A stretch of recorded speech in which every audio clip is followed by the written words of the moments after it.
What comes to your mind when you think of self-care? Take care of yourself, you know? Treat yourself with love and kindness and don't put pressure on yourself to And there's just no turning back when your heart's under attack. Come with me for my monthly self-care routine. Always get an underarm whitening mask and diamond peel. Get ultralight bow on my arms just to slim them down and contour. And I also get If it's anything like these videos we keep seeing online, then you're in the right place because chances are you haven't asked yourself yet, what is the goal of self-care? What am I trying to achieve with self-care practices? And is having an extensive skincare, hair care, body care routine with expensive luxury products going to achieve that goal for me? So let's start first with the definition of self-care. According to the World Health Organization, the 7 pillars of self-care include knowing how to be healthy and understanding health information, mental well-being, which is managing stress and emotions, physical activity like exercise and moving your body, healthy eating, consuming healthy and nutritious food, eating as little processed food as possible, and having a balanced diet, risk avoidance and mitigation, which is avoiding unhealthy substances and unhealthy habits as much as possible, good hygiene, having a clean home, a clean body to avoid illness, and finally, rational use of self-care products and services, knowing how to use medical and health products and services safely. So basically, self-care as defined by the World Health Organization is to optimize and maintain a healthy lifestyle. A lot of these things we already do every day, or at least I hope you do. Notice though how this outline never once mentioned what you need to have or what you need to buy.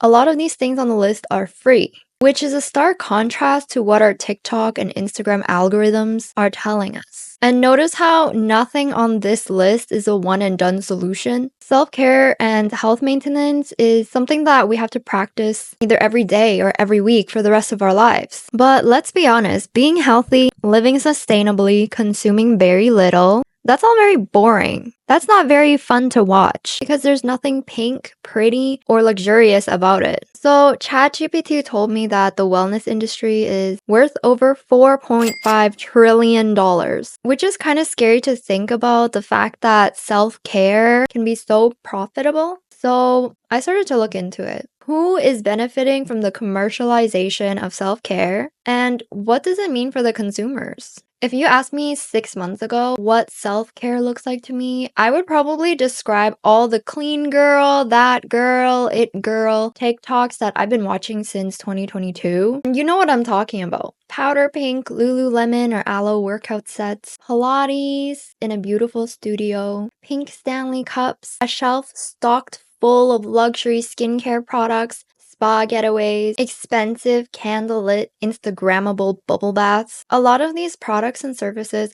aren't just marketed as luxury, but also essential to maximize our quality of self-care. You can't just put on a night cream and go to bed. You have to put on your heatless curl rollers, mouth tape, lip and bronzer stain, and whatever this thing is. You can't just work out in your living room. You have to go do it at a minimalistic reformer Pilates studio with big windows and lots of sunlight. You can't just go to sleep. You have to get a device that tracks your life metrics, your heart rate, your REM cycle, and tells you how little you're sleeping. Everything has become so performative, and it almost feels like a competition of some sort. Like, this doesn't feel like self-care anymore, because taking care of yourself is not feeling the pressure of having to do all these things, or else you feel lesser than, or you feel like you're falling behind. And taking care of yourself is not buying all of these things and putting future you in financial strain. Like, it just doesn't really make sense.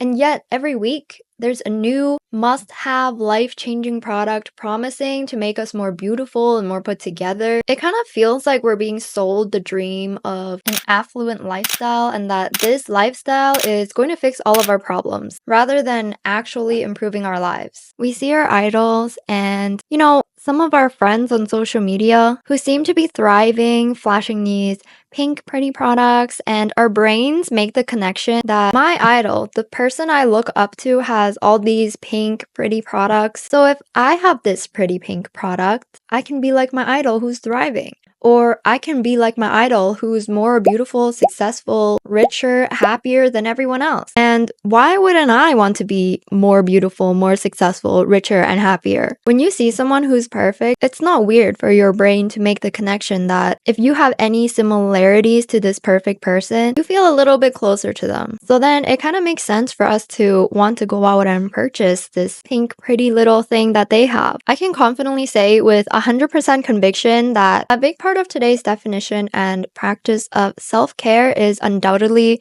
consumerism. The idea of self-care has morphed from basic health practices to clean girl, that girl, it girl, or in other words, a prepackaged lifestyle and identity that is marketed and sold to you that if you use or possess these luxury and trending items, you are the elite. You are that girl. You are the ideal, the 1% pretty and wealthy girl that everyone wants to be so bad. And being better than everyone else will also make you feel better. That's kind of the vibe that I'm getting from these self-care product companies and their marketing, all right? Which is kind of twisted because that is so far off from actual self-care. Like, can we not call this self-care? Like, that's just cosplaying a rich girl or just spending your life savings for consumerism trends. Like, I don't really see how a lot of these things will have a direct impact on your health or your mental health. If anything, they're more like status symbols that just feed your ego. Like, nobody cares what brand of skincare you're using. But some people will insist on buying this $80 skincare that's not even medical grade and probably isn't that different from like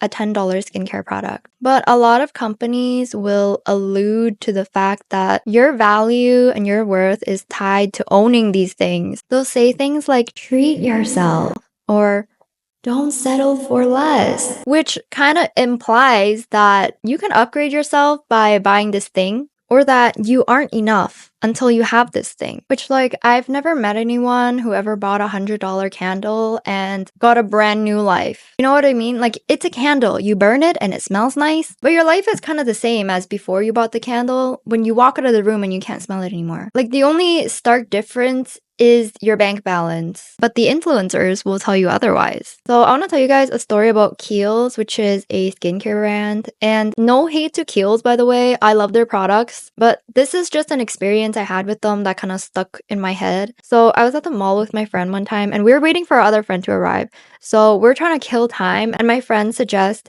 let's go to Kiehl's. They have this skin type test thingy where they analyze your skin. And I was like, okay, well, I don't have anything better to do, so why not? So basically, it's just like a little device that scans your skin and then pulls up a report on this iPad and tells you like a bunch of different statistics of the state of your skin. And so I'm just sitting there participating, right? I'm just there for the vibes, but I'm also fully aware that my skin is probably in the worst state that it's ever been. It's completely my fault because I know full well that I didn't drink water that whole week because I kind of hate water and I'm really unhealthy sometimes, I'm gonna just be honest. It was one of those weeks. I probably didn't even moisturize that whole week and I was already fully aware that they were going to tell me that my skin was nasty and crusty and so dry and I was literally like flaking that day, which happens sometimes. But they were like, so yeah, like your skin's a little on the drier side.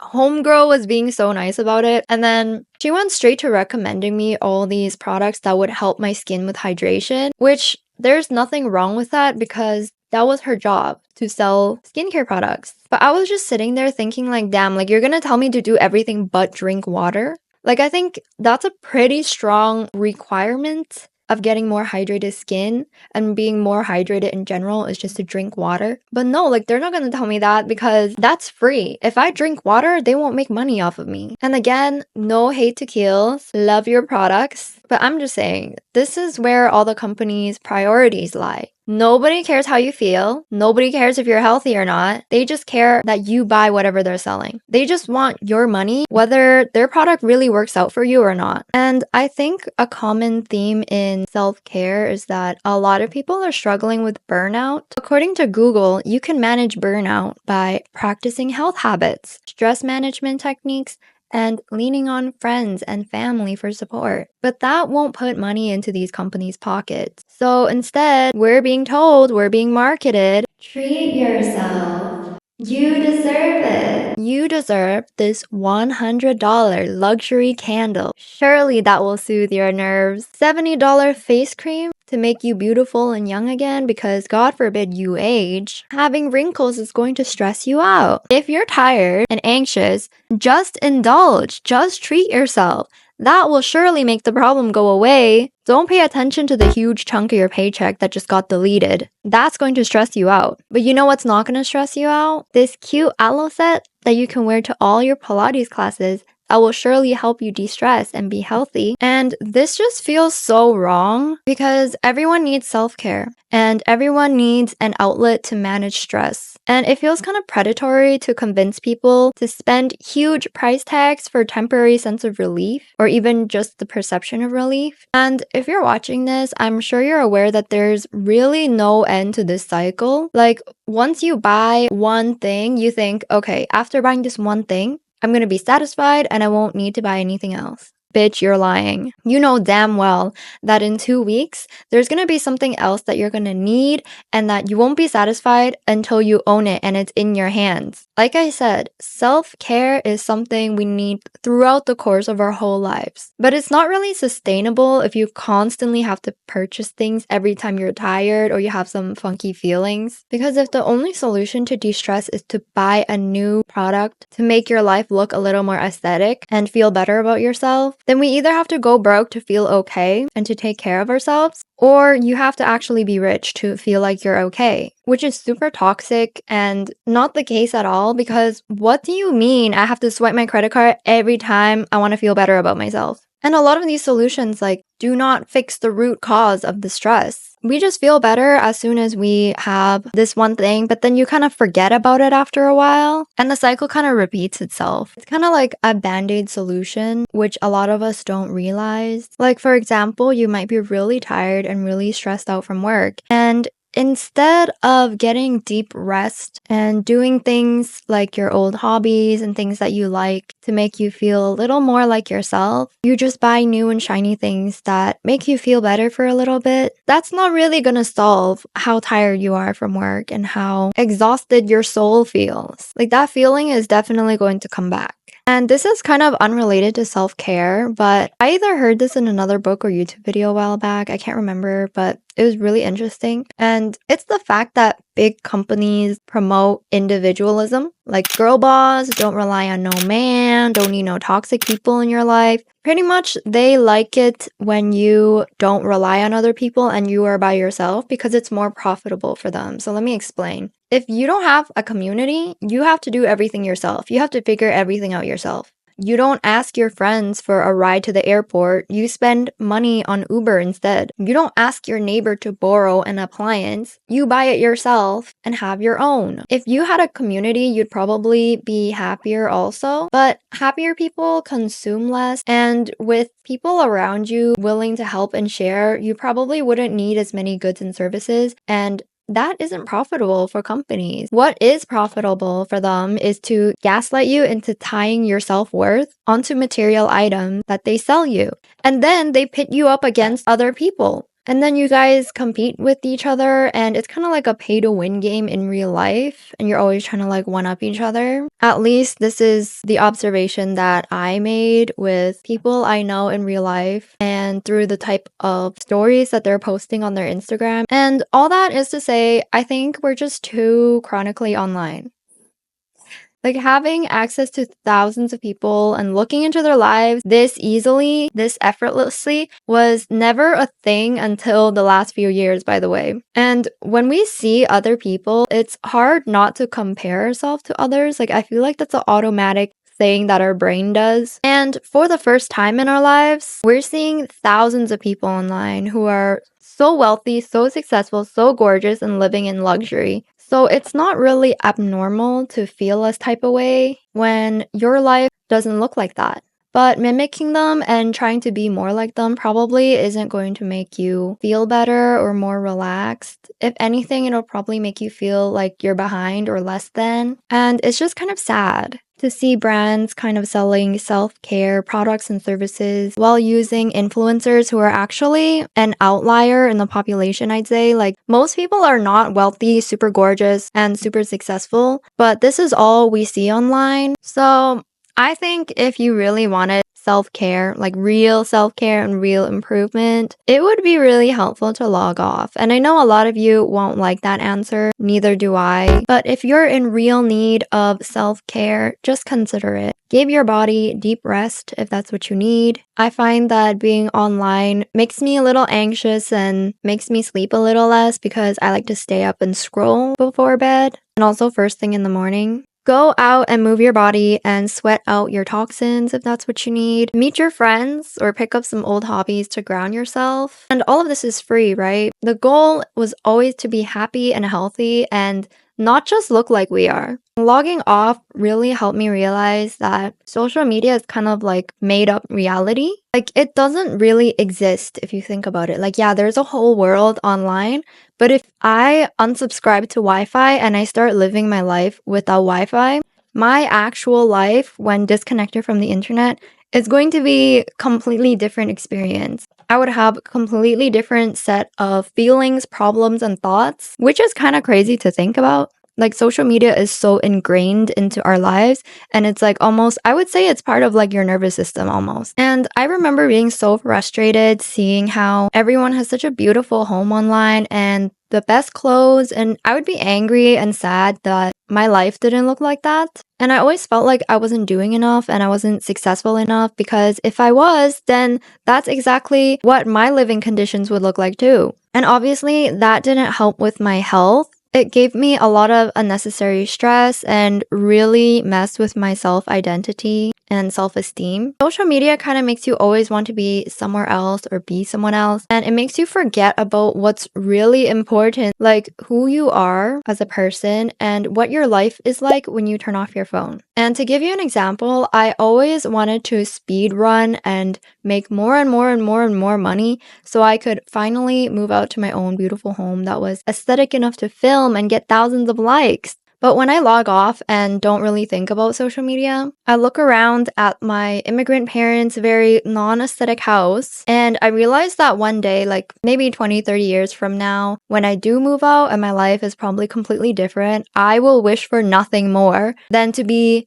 right here, living with my parents again. And then after having that thought, I realized that I'm not really missing out on anything. Like, I should just enjoy where I am right now to the best of my ability, like smell the roses. And I think our quality of life will be a lot better as well with that mindset. So we don't waste our lives comparing ourselves to other people or rushing to get to what we think we want, because maybe you don't even want it. Who knows, right? I hope this video is able to reach someone who needs it, and if I'm able to help just one person with their consumer decisions, then that really makes me happy, and that's all I need. Hi guys, so I'm editing this video right now, and I just realized that I yapped so much about overconsumption, and I forgot to talk more about real self-care. Like, I'm sorry, I got so carried away, but overconsumption is my op, and I will literally never stop talking about this because it got me so good, and it got so many of my friends so good, and I don't want it to claim any more girlies' fates. I want to see you guys thrive and be debt-free and have money and savings to have freedom in the future, and also have the ability to make more